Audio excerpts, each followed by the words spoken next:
Hi everyone, welcome to my channel. आज हम efficiency series का अगला टॉपिक बताने जा रहे हैं और आज जो है लैब फर्मर के बारे में बता रहे हैं।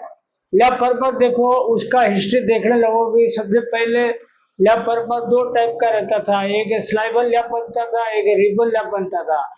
तो कार्डिंग का डिब्बा या ब्रेकर का डिब्बा से अपन स्लाइबल लैब बनाते थे, फिर 6 लैप होता था, फिर रिबन लैप मशीन में लगाते, फाइनल लैप बनाते थे। वो बहुत पुराना जमाने का था। उसमें ग्राम पर मीटर अपना 50-52 ग्राम हो गया तो बहुत होता था।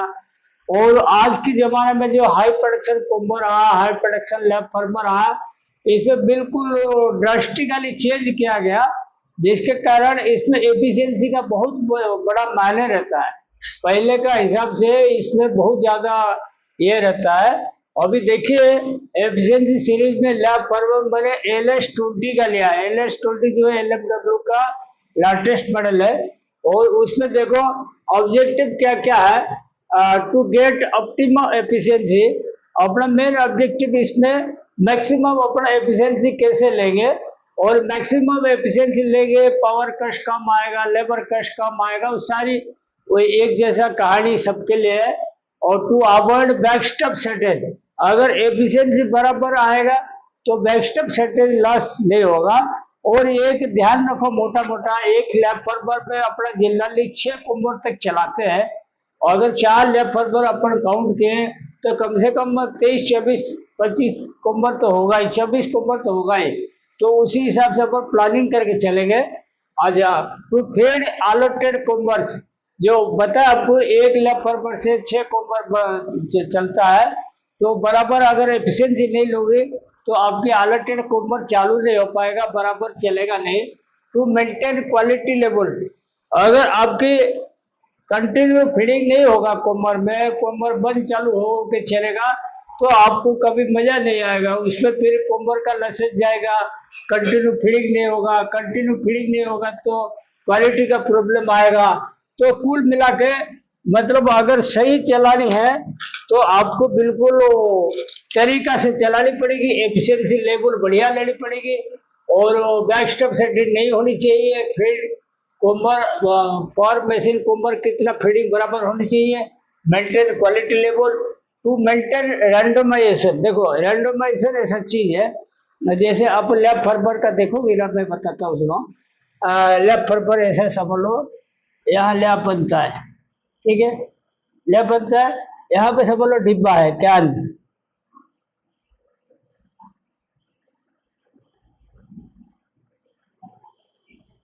ये समझ लो कैन है, ठीक है। मैंने एग्जाम्पल के लिए बोल रहा हूँ, आपको समझ लो इसमें अपन कितना कैन रखे फीडिंग में, 1 2 3 4 5 6 7 8 9 10 11 12 13 14 15 16 कैन है।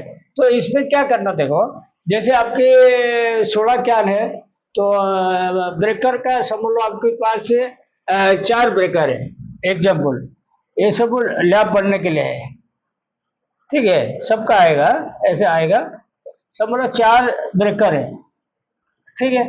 तो इसमें क्या करना, देखो जैसे 1 left hand side, 1 right hand side, ऐसे करके लिखना। फिर ये जो है 2 number left hand side, 2 number right hand side, ऐसे 3 number left hand side, 3 number right hand side, ऐसे ही कॉम्बिनेशन रखना। रैंडमाइजेशन मतलब हर ड्राइंग का एक एक डिब्बा कम से कम रहना चाहिए, ताकि वो मोटा पतला लेवल नहीं रहे। रैंडमाइजेशन जितना करोगे ग्राम पर मीटर उतना यूनिफॉर्म आएगा, तो आपका बढ़िया चलेगा। To get optimum speed of machine, तो जैसे मालूम है LS20 का जो स्पीड है, आप 150 180 ऐसे 200 तक भी जा सकते हो, कोई ऐसा दिक्कत नहीं है। लेकिन आपको इतना स्पीड भी नहीं चलानी ताकि मशीन खाली भागते रहे, क्वालिटी का ध्यान नहीं रखे। तो इसीलिए अपन को 150 तक भी स्पीड रखेंगे, 160 तक रखेंगे, बढ़िया है। लेकिन ऑप्टिमम स्पीड रखना ताकि 6 कुंबर को भर के चला सकते हो। टू मेंटेन ग्राम पर मीटर, लाभ आज पर लाभ, ग्राम पर मीटर जो स्टैंडर्ड है यहाँ LH20 का 75 से 80 तक मानते हैं, तो 75-76 ग्राम तक कॉमन ही है। कोई कोई बहुत जरूरी पड़ा तो 80 तक जाएगा। मेरा हिसाब से 75-76 ग्राम बढ़िया है। To maintain maximum length of lap, ये देखो लैप जैसे लेंथ होता है ना, और लैप लेंथ क्या करोगे, मैक्सिमम लेवल तक लेके चलना, ताकि वो एफिशिएंसी लॉस ना हो। To maintain maximum length of lap, मतलब लैप का लेंथ होता है, जैसे देखो मैंने 300 मीटर, 320 तक, 340 तक भी जाता है, तो एक एवरेज लेंथ, बढ़िया लेंथ पकड़ना, ताकि बार बार डफिंग ना हो, कुंबर में जल्दी जल्दी खाली ना हो। तो इसलिए अपन मैक्सिमम लेंथ जितना पॉसिबल है, देखो ज्यादा लेंथ भी होगा तो वो क्या होता है, लेब लीकिंग का भी समस्या आ जाएगा। तो ऐसा लेंथ है कि डिसाइड करो लेंथ भी अच्छा रहे, लीकिंग भी ना हो। टू अवॉइड लैप लीकिंग इन कोमर, ये कोमर का लैप लीकिंग नहीं होना चाहिए। टू क्लीन फीड कैन आज पर बैच, जैसे फीड कैन होता है, मैं बोल रहा हूँ 15 कैन का एक बैच है, तो 15 कैन का बैच है, तो 15 कैन एक ही साथ लगाने का। वो 15 कैन निकाल के लगाने के बाद वो क्या होगा, जैसे जितना भी 15 कैन में लैप बनेगा ना, वो सब कोई जोड़ वगैरह नहीं आएगा। बीच बीच में क्या होता है, 15 कैन अगर आप कहीं खुला, कहीं एक डिब्बा लगा दिया, कहीं खुला, कहीं एक डिब्बा, तो आप जो स्लाइवर फिशिंग करोगे ना, वो बड़ा डेंजर होता है। तो वो स्लाइवर फिशिंग अवॉइड करने के लिए 15 कैन का डिब्बा पूरा फुल लगाने का, वो एक ही साथ खाली करके दूसरा बैच लगाना। टू क्लीन फीड कैन आज पर ब्याज, ब्याज के हिसाब से जरूरत। To maintain a good cleaning atmosphere, देखो और लैब परमर का सफाई वगैरह, क्रिल का और या लैब रोल का जो डिस्क का, उसका बेल्ट का, और बढ़िया एयर प्रेशर में सफाई करना, ताकि एफिशिएंसी वगैरह टारगेट बराबर मेंटेन रहे। To clean drop zone top rollers in every 4 hour में ड्रॉप जोन का सफाई जरूर करना। जब बैच लगाता ना, उस टाइम में कोई जॉबर और सुपरवाइजर होगा तो टॉप रोल का भी एक बार मतलब पानी से या CTC से सफाई कर देना, ताकि वो वक्सी मटेरियल नहीं रहे। Depends on feed can material weight, feed can कितना लेंथ का है, कितना साइज का कैन है, उसके ऊपर भी डिपेंड करता है आपकी एफिशिएंसी। ठीक है, डिपेंड्स ऑन फीड मटेरियल ग्राम पर मीटर, फीड मटेरियल का रैपिंग का भी ऊपर डिपेंड करता है, मतलब रैपिंग भारी है, हल्का है, भारी होगा प्रोडक्शन बढ़ जाएगा, हल्का होगा कम होगा। तो ये देखो एग्जाम्पल के लिए बोल रहा हूँ। और टोटल एलेस्टेल से बोलो 4 मशीन का लिया, टोटल वर्किंग आवर 96 है।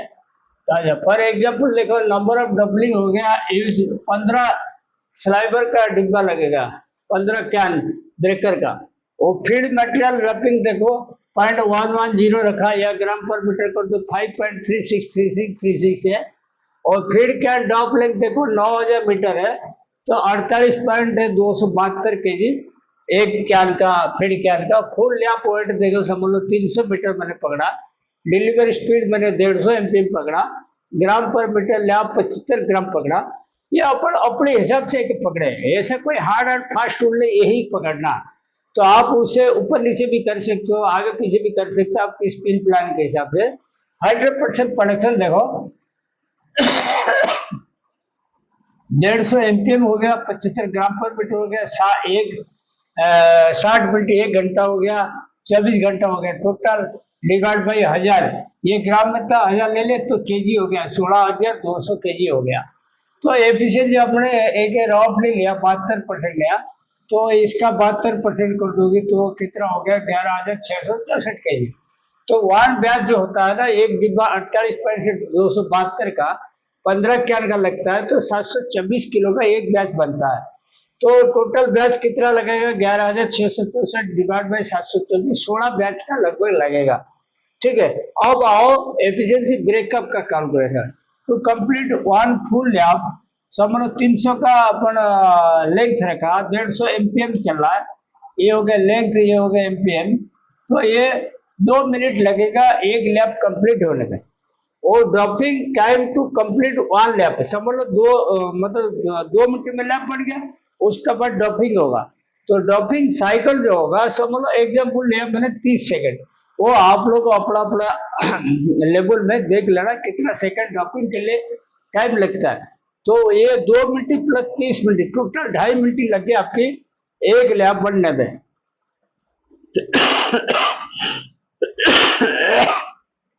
डफी लॉस देखो 30 सेकेंड डिवाइड बाई 150 सेकेंड।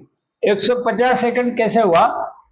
ये 2.5 मिनट का हो गया ना, तो 2.5 मिनट 150 सेकेंड हो गया, तो इंटू 100 मतलब 20% लॉस हो गया डफिंग लॉस। सबसे मेजर लॉस होता है लेफ्ट फॉरवर्ड में डफिंग लॉस। उसके बाद देखो जनरल क्लीनिंग। जनरल क्लीनिंग क्या है? 20 मिनट का मैंने पकड़ा। 20 मिनट में क्या होता है? एयर प्रेशर में डिस्क का, बेल्ट का, ड्राफ्टिंग जोन का बढ़िया सफाई करना। ड्राफ्टिंग जोन का पानी से या से पेट्रोल से, सीटी से सफाई करना। सफाई करने के बाद फिर कंप्लीट क्रील वगैरह भी प्रेशर मार के सफाई करके 20 मिनट का अंदर चालू करना। और 20 मिनट अगर खर्चा करते हो 1.39% आएगा, क्योंकि 20 मिनट को अपन 60 में भाग कर दिया, घंटा हो गया, 1.3 आवर हो गया, डिवाइड बाई 24 इंटू 100, 1.39% आएगा। ठीक है। अच्छा, तो उसके बाद देखो टोटल बैचेस 16 बैच लगेगा। 5 मिनट का भी ब्याज पकड़े। ब्याज देखो, ब्याज जो होता है ना, जैसे आपके ब्याज आने वाला है 16, 15, 14 डिब्बा जो भी है, वो पूरा सिस्टमेटिक ला के चारों तरफ घेर के रखना। और जो ब्याज कटिंग करेगा कोई जबर हेल्पर को साथ में लेना, फटाक से काट के डिब्बा हटा देना और जोड़ लगा देना। जोड़ लगा के आगे ले लेना, वो जोड़ हटा देना इसको। और ये सारी प्रोसेस 5 मिनट का अंदर होनी चाहिए। 24 घंटा में 16 बैच लगेगा, कम से कम 80 मिनट का हो गया, तो 60 डिवाइड कर दो, घंटे में हो गया, डिवाइड बाई 24 इंटू 100, 5.55% हो गया ब्याज क्लिलिंग। और ब्याज क्लिलिंग अगर कर दोगे ना, तो ब्रेकेज वगैरह आपके जीरो हो जाएगा, बिल्कुल ना के बराबर हो जाएगा। स्लाइबर ब्रेकेज, फिर भी sliver breakage, electrical fault, maintenance fault, lot change, count change, ये जो देखो ये जितना चीज है ना, ये अनएक्सपेक्टेड है। कभी ज्यादा हो जाएगा, कभी कम हो जाएगा, कभी होगा नहीं। तो इसीलिए मैंने इसको एक सेफर साइड के लिए 30 मिनट मैंने पकड़ा। 30 मिनट पकड़ा, तो 30 मिनट जो होता है इसमें 24 घंटा पे डिवाइड कर दोगे तो 2.08% आया। ठीक है, 2.08% आया।